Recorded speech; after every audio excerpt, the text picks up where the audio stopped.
오늘 우리에게 주시는 말씀 신명기 32장 36절부터 44절까지 말씀입니다. 신명기 32장 36절로 44절까지 말씀 우리 한 목소리로 같이 읽겠습니다.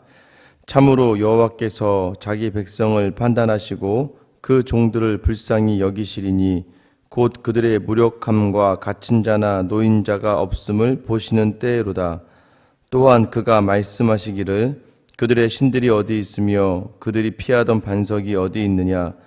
그들의 제물의 기름을 먹고 그들의 전제의 제물인 포도주를 마시던 자들이 일어나 너희를 돕게 하고 너희를 위해 피난처가 되게 하라.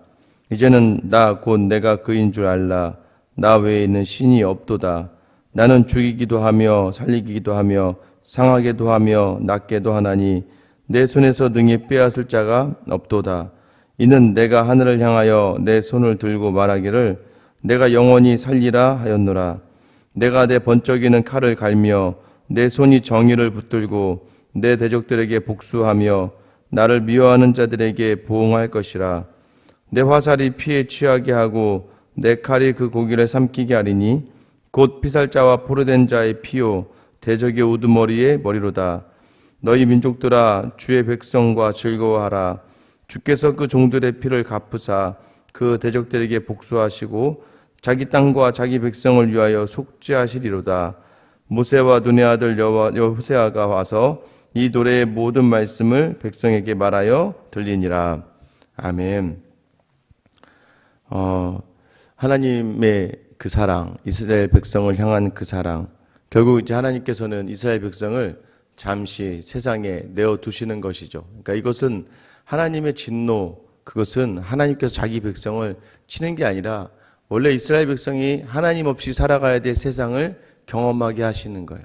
우리도 마찬가지입니다. 하나님이 없는 세상, 처음에는 그것이 화려해 보이고 때로는 그것이 세상의 성공과 맞물려서 내가 좀 잘해 보이다 보면 그것으로 말미암아 만족을 누리는데 그 만족과 풍성함의 자리가 결국에는 하나님이 없는 자리이다 보면 나중에 그것이 자기의 몸과 영혼을 상하게 하는 일이라는 것을 알게 되는 것이죠. 그런데 하나님께서는 우리를 그때 그저 두지 않으시고 반드시 하나님께서 하나님의 방법으로, 특별한 방법으로 우리를 이끄셔서 우리로 하여금 다시 하나님 앞에 두 손을 벌리고 나아오게 하신다는 것이죠. 참 신기하죠. 하나님의 사람들. 더러 믿음 있으신 분들이 항상 이야기하는 겁니다. 항상 저에게나 또 이제 저희 성도들도 그렇지만 많은 분들이 그렇게 이야기하셨던 것 같아요. 어떤 일들, 잠시 하나님을 떠났다가 자기가 겪었던 일들 속에서 다시 하나님을 깨닫고 돌아오면서 저 그때 정말 하나님의 은혜가 아니었으면 이라고 이야기하시는 분들이 더러 있게 됨을 발견합니다. 자, 하나님은 좀 놀랍죠. 어떤 일들이 일어날 때마다 우리가 굉장히 당황하고 좀 놀라게 됩니다. 두려워할 때도 있고요. 그런데 그 일의 끝선에서는 항상 우리로 하여금 하나님의 은혜였다라고 고백하게 하신다는 거예요. 그것이 성경에 우리에게 말씀하고 계시는 하나님의 진리의 말씀입니다. 그래서 하나님, 여러분이 우리가 기억하셔야 될 것이 무엇이냐면 하나님께서는 반드시 자기 백성을 회복시키신다라는 것이에요. 오늘 본문이 이제 모세의 노래의 마지막이 되겠습니다. 모세 노래의 마지막인데 오늘 44절에 보시면 모세와 눈의 아들 호세아가 와서 이 노래의 모든 말씀을 백성에게 말하여 들리니라. 처음에는 모세가 이 노래를 백성에게 들리게 됩니다. 그런데 이 마지막 중에 와서 보니까 모세와 호세아, 이 호세아가 누군가요? 여호수아죠. 여호수아 이름이 또 호세아였는데 이제 모세가 여호수아라고 불리우게 됐는데 이 모세와 여호수아의 입을 통해 들리게 된다. 결국 이 노래마저도 모세는요, 가장 먼저 자기의 뒤를 이을 여호수아에게 노래를 전하고 여호수아와 함께 이 노래를 백성들에게 들리게 하였다는 것이죠. 끝까지 하나님이 이 모세에게 주신 사명, 그 사명의 마지막이 뭐예요? 자기 자리를 대신한 여호수아에게까지 그 자리를 서게 해서 그 노래를 부르게 한다는 것이죠. 또한 여호수아를 통해 이스라엘에게, 결국 또 오늘 이 땅을 살아가는 우리에게 계속해서 하나님께서 이 노래가 들려줘야 되고 이 노래를 통하여서 너희가 하나님 앞에 나와야 된다는 것을 계속해서 강조하며 이야기하시기 위해서 오늘 호세와도 함께 하나님 이 노래를 백성 앞에서 불렀다라고 이야기합니다. 36절 보시면 참으로 여호와께서 자기 백성을 판단하시고 그 종들을 불쌍히 여기시리니 곧 그들의 무력함과 갇힌 자나 노인자가 없음을 보시는 때로다. 자, 이제 마지막 계속해서 회복의 단계로 갑니다. 회복의 단계로 갈 때 하나님은 이스라엘 백성을 어떻게 표현하시냐면 자기 백성이다라고 표현하시는 거죠. 내 백성, 자기 백성이다라고 이야기하는 것이죠. 제가 일전에 이제 이전 교회가 자꾸 이제 담임 목사님부터 시작해서 호칭이 다른 부교육자에게 자기라는 호칭을 잘 사용했습니다. 일전에도 한번 말씀드린 것 같은데, 자기가 해. 그래, 자기가 이거 한번 잘 해봐. 처음에 가는데 이게 이 말을 듣는데 너무 이렇게 온몸이 오그라드는 거예요. 저 아직도 저희 아내한테 자기라고 한 적이 한 번도 없는 전데도 불구하고 한 번도 누구에게 뭐 자기다 이런 표현을 안 하는데 자꾸 저보고 자기라는 거예요. 처음에 속으로 내가 왜 자기야 라고 이제 얘기하는데 한참 뭐 그것도 뭐 1년, 2년, 3년, 4년, 한 5년 이렇게 들으니까 저도 이제 다른 이제 부교육자들을 이제 보면서 저도 그러는 거예요. 자기가 일로 와봐. 자기가 이거 하는 거야. 전도사님들 만나서 이제 어떤 일들을 부탁할 때죠. 저도 이제 자기라는 이름이 호칭이 이제 쉽게 나오더라고요. 그래서 제가 이제 이제 많이 되진 않은데 이제 얼마 전에 이제 담임 목사님 여쭤봤습니다. 목사님, 제가 하나 여쭤보려고요. 왜 자꾸 자기라고 그러세요? 제가 한번 여쭤봤더니 너를 내 몸같이 여긴다는 뜻이야. 이렇게 말씀하시더라고요. 그때 좀 굉장히 큰 감동을 받았습니다. 다 함께하는 사역자들을 내 몸같이 여기겠다. 그러니까 우리가 이제 보통 연인 사이나 아내와 남편이 자기다라고 표현하는 거는 당신을 내 몸같이 여기겠습니다라는 표현이잖아요. 오늘 성경에서 자기 백성이다라고 이야기하시잖아요. 이 백성이 곧 하나님이 자기 자신과 같이 여기는 하나님이 사랑하는 백성이다라는 것을 강조하기 위해서 이 표현이 사용되지 않았나 생각합니다. 자기 백성을 결국 자기 백성을 판단하시는 분은 이 판단이 뭐예요? 심판을 하는 사람. 근데 심판이 자기 백성을 어떻게 심판을 합니까? 내 자녀를 어떻게 내가 심판을 합니까? 그건 아니죠. 이 판단이란 결국 무엇이에요? 하나님의 기준으로 이 사람들을 바라보는 것이 자기 백성을 판단하시는 하나님이시죠. 그 판단의 끝이 무엇인가요? 자기 백성을 불쌍히 여기신다라는 거예요. 어떻게 왜 불쌍히 여기십니까? 이제는 무력해요. 이제 더 이상 갇히고 갇혔지만 이제 노인자가 없다는 것을 보게 돼요. 다 갇혔고 노인자가 없는 상황. 아무것도 없는 무기력한 그 상황에 있는 자기 자녀를 불쌍히 여기시는 분. 하나님의 징계는 계속해서 되는 것이 아니에요. 더 이상 자기 백성을 바라보신 하나님의 마음이 더 아플 수밖에 없는 것이죠. 이제 그 진노의 끝자락에 서 있게 되는 거예요. 하나님의 진노의 끝자락에서 하나님은 그 진노를 반드시 거두어 들이신다. 우리가 알아야 돼요. 진노의 자리라고 느껴지는 이 모든 자리에 끝이 반드시 있고 그 끝에서 하나님은 우리를 찾아올 때 자기 백성이다. 너는 내 것이다. 라고 이야기하면서 우리를 안아주시고 품어주시는 하나님이시라는 것이죠. 그러면서 하나님께서 37절, 38절 보면 마치 짓궂게 자기 연인을 또 자기 사랑하는 사람을 놀리듯이 하죠. 또 그가 말씀하시기를 그들의 신들이 어디 있으며 그들이 피하던 반석이 어디 있느냐? 그들의 재물의 기름을 먹고 그들의 전제의 재물인 포도주를 마시던 자들이 일어나 너희를 돕게 하고 너희를 위해 피난처가 되게 하라.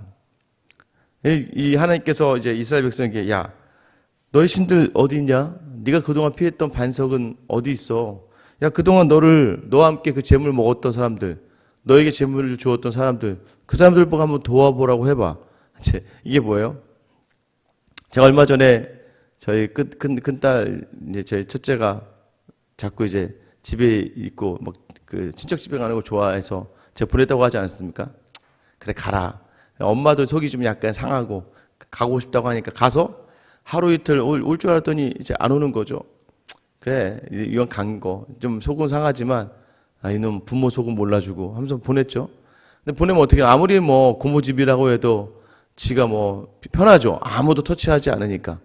그런데 불과 한 5일 지나서 이제 더 있다 오라고 하는데도 집에 간다고, 집에 오겠다고 하더라고요.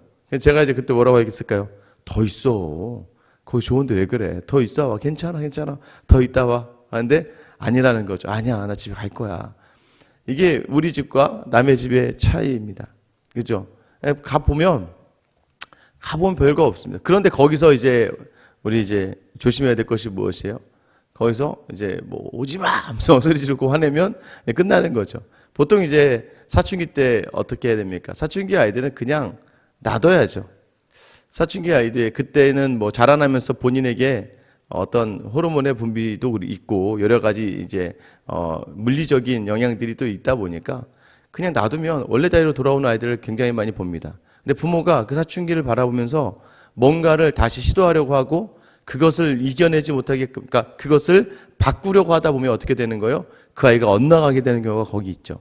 원래 아이의 성품으로 조금 지나면 기다리면 돌아오게 되는 것인데 거기에 대해서 계속 짓궂게 계속 내 뜻대로 바꾸려고 하다 보면 안 되는 것이죠. 하나님께서 이스라엘 백성이 가나안 민족들을 그저 같이 있고 싶다고 할 때 하나님 있게 하세요. 그래 좋아. 네가 하나님을 버리고 가나안 민족의 그 풍요로움을 선택하는구나. 그럼 놔두시는 거예요. 놔두다 보면 어떻게 돼요? 그 풍요로움으로 말미암아 억압을 당하는 자기의 삶들을 알게 되는 것이죠. 다시 하나님을 찾게 하는 것이죠. 그래서 다시 하나님을 돌아보게 되는 이스라엘 백성을 향해서 하나님이 다시 한번 물어보는 거예요. 봐라. 다시 가봐. 똑같이 세상이. 그래서 39절 40절에 이제는 나 곧 내가 그인 줄 알라. 나 외에는 신이 없도다. 나는 죽이기도 하며 살리기도 하며 상하게도 하며 낫게도 하나니 내 손에 등이 빼앗을 자가 없도다. 이는 내가 하늘을 향하여 내 손을 들고 말하기를 내가 영원히 살리라 하였노라. 이제는 내가 그인 줄 안다. 그가 누구예요? 나 외에 신이 없는 나는 너희의 참 하나님이다.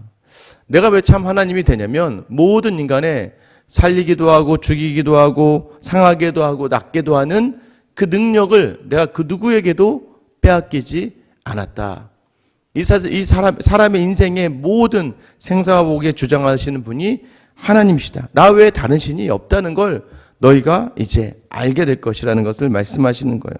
그리고 그 능력이 영원하신 하나님 앞에서 영원토록 있게 된다는, 그러니까 그 누구를 죽을 때까지, 우리가 죽고 이 땅이 끝나는 그 순간까지도 영원하신 하나님의 그 능력은 아무도 그것을 하나님에게로부터 빼앗아 갈 수 없다는 것. 그래서 너희가 알게 될 것이다. 그 능력이 오직 나에게 있는 참 하나님임을 알게 될 것이다 라는 것을 말씀해 주고 있는 것이죠. 그리고 그 능력으로 인해서 41절부터 43절 내가 내 번쩍이는 칼을 갈며 내 손이 정의를 붙들고 내 대적들에게 복수하며 나를 미워하는 자들에게 보응할 것이라. 내 화살이 피에 취하게 하고 내 칼이 그 고기를 삼키게 하리니 곧 피살자 포로된 자의 피요 대적의 우두머리의 머리로다. 칼을 갈며 정의로 대적을 복수하는 그 하나님을 미워하는 자들에게 하나님이 보응하시는데요. 화살이 그 피를 취하게 된다. 화살로 그 피를 보게 할 것이고 칼로 그 고기를 삼키는데 어떤 사람들이냐면 그동안 죽었던 많은 사람들, 포로자들의 많은 사람들의 피를 취하였던 그 우두머리, 대적의 우두머리에게 갚으실 것이다. 그동안 이스라엘을 괴롭히고 억압하고 그들의 피를 보고 그들을 가둬두었던 그 수많은 대적들, 그 대적들의 우두머리를 하나님께서 가만두지 않으실 것이다 라고 이야기하는 거예요. 그러면서 43절에 이렇게 이야기합니다. 너희 민족들아 주의 백성과 즐거워하라. 주께서 그 종들의 피를 갚으사 그 대적들에게 복수하시고 자기 땅과 자기 백성을 위하여 속죄하시리로다. 그러니 결국에는요, 하나님께서 그 종들의 피를 갚아주신다는 거예요. 그 흘렸던 모든 피를 갚아주시고 그 대적에게 복수하신다는 거예요. 그리고 자기 땅과 자기 백성을 위해서 속죄, 구원의 자리로 이끌어 주신다는 것이죠. 결과적으로 이것은 예수 그리스도를 통해서 완전하게 이루어지는 것이죠. 예수 그리스도께서 사망의 권세를 이기시는 거예요. 죽으면 죄악의 길로 갈 수밖에 없는 진노의 자녀인 우리를 하나님이 그 아들을 이 땅에 보내셔서 그 사망 권세를 이기시고 부활하시면서 우리를 다시 영원한 구원의 자리, 영원한 생명의 자리로 인도하여 내시는 궁극적인 목적의 그 고백이 여기에서도 이루어지는 것이죠. 그래서 우리로 하여금 무엇을 이야기합니까? 너희 민족들아, 세상에 있는 많은 백성들아, 주의 백성들과 함께 즐거워하라는 얘기는 주의 백성들을 찬양하라는 이야기여도 해석이 될 수 있습니다.